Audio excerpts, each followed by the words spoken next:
নিজেদের স্বার্থ বজায় রেখেই ভারতের সাথে সম্পর্ক রাখতে চায় বাংলাদেশ, বললেন বাণিজ্য মন্ত্রী খন্দকার আব্দুল মুক্তাদির। সচিবালয়ে ভারতীয় হাইকমিশনার দীনেশ ত্রিবেদীর বৈঠকের পর কথা বলেন তিনি। প্রধানমন্ত্রীর ভারত সফর নিয়ে পররাষ্ট্র মন্ত্রণালয় ব্যাখ্যা দেবে বলে জানান খন্দকার আব্দুল মুক্তাদির। পরে সাংবাদিকদের ভারতীয় হাইকমিশনার বলেন, বাংলাদেশের সার্বভৌমত্বে বিশ্বাসী দিল্লি, ফলে দুই দেশই রাজনীতি অর্থনীতিতে সমান মর্যাদা চলতে চায়।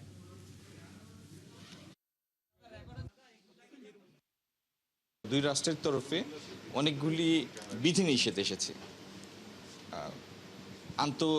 বাণিজ্যের পথে অনেকগুলি বিধিনিষেধ এসেছে, but even defying those restrictions, গত বছর দুই দেশের মধ্যে দেশীয় বাণিজ্যের পরিমাণ প্রায় $13 বিলিয়ন। তার মানে ইকোনমিক কনসিডারেশন অনেক সময় অনেক কিছুকে ছাড়িয়ে যায়। তো আমি আমাদের হাইকমিশনার ত্রিবেদী সাহেবের এই কথার সাথে পুরোপুরি একমত যে ইকোনমিক ইন্টারেস্টটা আমাদের দেখতে হবে। কারণ ইকোনমিক ইন্টারেস্ট মানে হচ্ছে আপনি দুই দেশের ভোক্তাকে অধিকতর প্রতিযোগিতামূলক মূল্যে, কম মূল্যে তার পণ্য বা সেবা ভোগ করার সুযোগ করে দেবেন। আমাদের প্রধানমন্ত্রী ভারত যাওয়ার ব্যাপারে আমার সাথে কোনো আলাপ হয় না, এটা তো পররাষ্ট্র মন্ত্রণালয়ের ব্যাপার। মূলত একই জিনিস, let us have business to business together.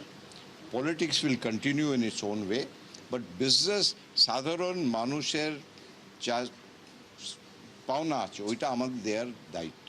and I have no doubt আগামী দিন it is very positive.